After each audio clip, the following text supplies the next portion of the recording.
retour symbolique. Et je ne sais pas pourquoi, pendant longtemps, cette question, cette réponse m'a perturbé. Je ne sais pas pourquoi. Et au fond, avec le temps, j'ai cru comprendre. Parce que, et ce qui m'a aidé, c'est certainement ma culture biblique. Je suis théologien, et en tant que théologien, il y a je vous dis ça parce que je reviendrai dans la deuxième partie de mon exposé, il y a un auteur à qui on avait posé pratiquement la même question, et cet auteur c'est Jérémie, le prophète Jérémie. Parce qu'à l'époque, les gens disaient, un peu comme partout, les gens disaient, préparez-vous, bientôt le Seigneur va faire en sorte que nous repartions à Sion, qu'on reparte à Jérusalem, ainsi de suite. Et lui, il est arrivé pratiquement comme un casseur de pierre en disant, tout ce qu'on vous dit, c'est faux. Dieu veut que vous restez là. Bon, évidemment, quand on est en déportation, on a plutôt envie de repartir dans son pays. Vous voyez? Il dit, Dieu, ce qu'il veut, c'est que vous vous installez dans ce pays où vous êtes. Vous mariez vos enfants, vous plantez et vous mangerez même les fruits de tout ce que vous aurez planté. Et deuxième chose, faites du bien au peuple dans lequel vous êtes installés. Vous êtes là, il faut que vous deveniez des témoins, vous faites du bien. Et troisième point, pensez, pas au retour, mais à votre pays d'origine. Et ces trois points m'ont paru, disons, caractéristiques, ou plutôt approchables à la réponse que Léopold Sédar Senghor m'avait faite. Le retour est un retour symbolique. Retenez bien cela puisqu'on y reviendra pour savoir, au fond, c'est quoi cette négritude qui n'est pas de retour symbolique et qui devient aussi une politique. Et après avoir écouté cette question, je suis entré dans une sorte pas d'angoisse, mais de grosse interrogation sur le peuple noir. J'avais lu un auteur qui avait écrit un thème qu'il appelait le fardeau de l'homme noir. Je ne sais pas si vous avez lu cet auteur. Et il disait que l'homme noir, il voulait répondre à Rudyard Kipling. Il disait que l'homme noir a un fardeau, un très grand fardeau. Et que ce fardeau, il prendra beaucoup de temps pour qu'il soit enlevé.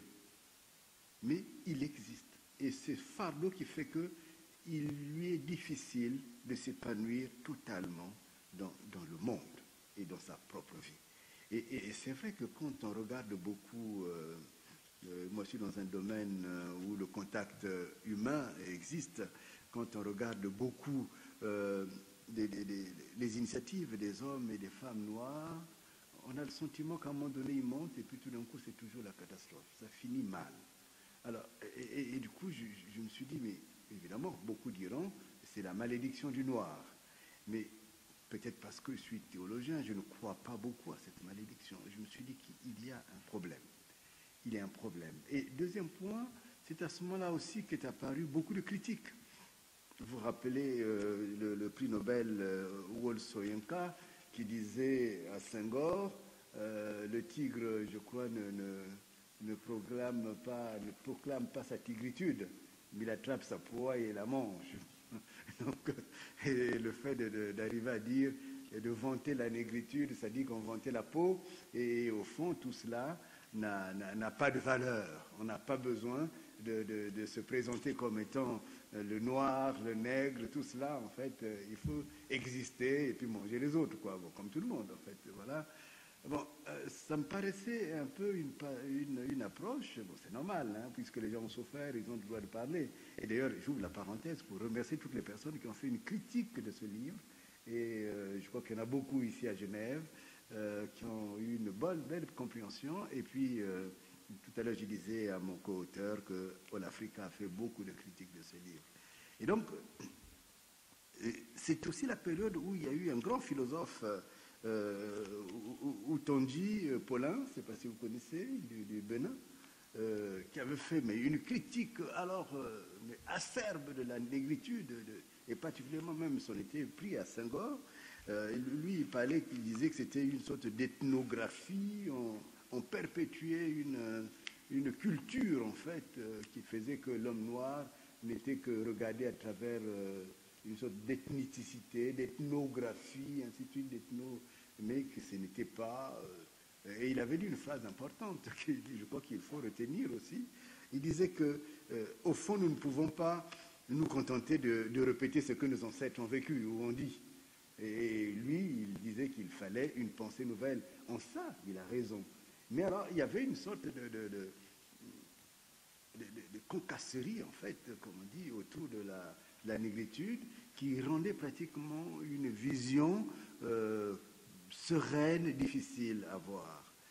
Et du coup, on était même tenté à dire que cette histoire, c'était un bon moment, et puis bon, il fallait passer à autre chose. Et voilà que, comme je fais partie de ce qu'on appelle les avocats internationaux, je fais membre d'Advocates International, et je suis allé à Washington, il y a je crois 4 ans de cela, et allant à la bibliothèque du Congrès, je ne sais pas si vous connaissez, c'est une des grandes bibliothèques du monde. Je suis allé là-bas, puisqu'on me demandait de regarder mon livre que j'avais écrit sur monnaie africaine, donc je suis allé et j'ai discuté avec une des responsables du département qui disait, mais pourquoi est-ce que les Noirs ont abandonné la négritude? Alors, je disais, mais dans mon cœur, j'ai dit, cette histoire me rattrape encore. Qu'est-ce que c'est que cette histoire? Pourquoi ils ont abandonné? Et d'ailleurs, c'est ce que j'avais dit quand Gilles Gilbert, tu es venu à mon cabinet. J'ai dit, écoute, j'ai une dette parce que j'avais promis à cette dame de dire, on va y revenir. Et je n'ai jamais eu l'occasion de m'arrêter pour pouvoir y revenir. Et je lui ai dit, dans ce cas, si tu voudrais bien, on va traiter ce sujet ensemble. Comme ça, j'aurais payé ma dette. Alors, en vous le disant, même si elle n'est pas là, je paye un peu ma dette. Donc, voilà, il y a eu ça. Et c'est vrai, quand je suis revenu, je me suis dit, mais comment on peut s'intéresser à un peuple où tout n'est que faillite? Je crois que c'est vous qui êtes des diplomates, c'est quand même une chose importante à voir. Parce que comment pouvez-vous gérer ou être représentant d'un continent où tout est faillite? Il y a là quelque chose. Partout, quand on regarde les indicateurs au niveau de l'Asie, on sent des choses qui avancent. Mais pourquoi est-ce que dans votre continent, tout est faillite? La politique est une faillite. L'économie est une faillite. Même les matières premières qu'on a sur la Terre, la gestion est une faillite. Je ne sais pas, dites-moi, comment vous faites pour représenter un tel continent?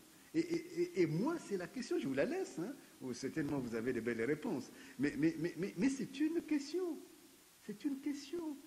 Les relations avec les femmes est une faillite. Les relations avec les enfants est une faillite. Qu'est-ce que c'est que ça? Et alors, j'étais paralysé. Je me disais, mais au fond, parfois, vous savez, quand vous souffrez, même dans votre vie, on a envie de basculer vers la malédiction. Au fond, ça donne une explication. Mais quand on veut y résister, il faut beaucoup de temps, beaucoup peut-être de foi, et pour pouvoir découvrir une chose. Et une fois, je suis tombé sur une réalité. Et c'est ça qui me permet après de passer au deuxième point.